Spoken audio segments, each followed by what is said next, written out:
Mga bro, eto na naman tayo sa usapang depensa, ang Israeli Iron Dome System. Napakalaking balita ito para sa Rafael, ang kumpanyang nasa likod ng Iron Dome Air Defense System, na tumanggap ng mga orders na aabot ng $15.8 billion para sa susunod na 4 na taon. Grabe ang demand para dito, lalo na dahil sa tensyon sa pagitan ng Israel at Iran. Napapaisip tuloy tayo, bagay kaya ito para sa Pilipinas? Bakit nga ba sobrang in-demand ang Iron Dome?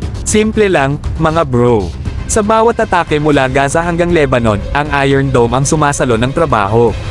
Napakabilis nitong mag-intercept ng rockets, missiles, at drones bago pa man tumama sa target.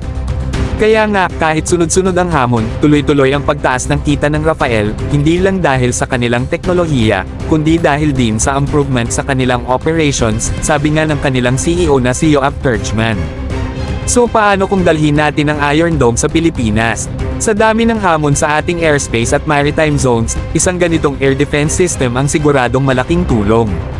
Isipin mo na lang, mga bro, habang inaasikaso natin ang ating territorial waters at exclusive economic zones, meron tayong teknolohiyang kayang samalo ng banta mula sa himpapawid.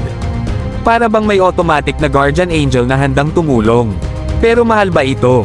Oo mga bro, pero sulit naman. Ang tanong, kaya ba natin itong bilhin? Oo, malaki ang initial cost, pero ang tanong ng practicality ang dapat nating timbangin. Mas mura pa rin ba ang depensang handang magligtas ng buhay at protektahan ang ating mga critical infrastructures kaysa magdusa sa damages kapag nagkaroon ng hindi inaasahang pangyayari? Ang ganda ng potensyal ng Iron Dome para sa atin, pero may isang bagay tayong dapat i-consider, ang sustainability.